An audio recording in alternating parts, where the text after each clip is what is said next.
আসসালামু আলাইকুম ওয়া রাহমাতুল্লাহি ওয়া বারাকাতুহু। হাই, আমি মোহাম্মদ নূর ইসলাম, আপনাদের বন্ধু আছি আজ আপনাদের সাথে। আপনারা দেখতে পাচ্ছেন আমি রিক্সাতে আছি।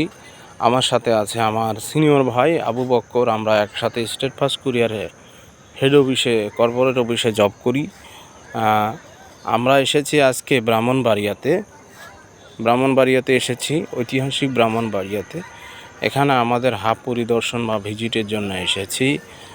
আসার পরে ভাবলাম যে একটু সময় পেয়েছি, নতুন এই পরিবেশ, নতুন এই জায়গা আমার কাছে নতুনই মনে হচ্ছে।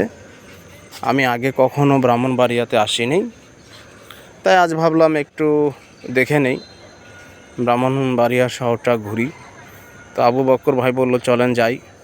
ঠিক আছে, চলেন যাই। তো আমরা একটা অটো রিক্সাতে উঠে এখন শহরে ঘোরার জন্য বের হয়েছে।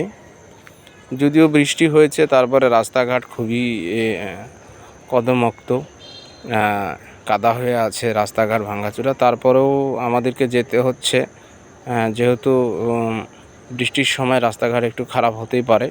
তো আমরা এসেছি ব্রাহ্মণবাড়িয়ার ঐতিহাসিক। এখানে ছানা মিষ্টি পাওয়া যায়, আরও অনেক ঐতিহাসিক খাবার রয়েছে। তো ভাবলাম যে আমরা ব্রাহ্মণবাড়িয়ার ঐতিহাসিক যে ছানা মিষ্টি, সেই মিষ্টিটা আমরা খাবো। তো সেই উদ্দেশ্যে যাওয়া। রাস্তার দুই পাশে অনেক সারি সারি দোকান। ধন্যবাদ সবাই।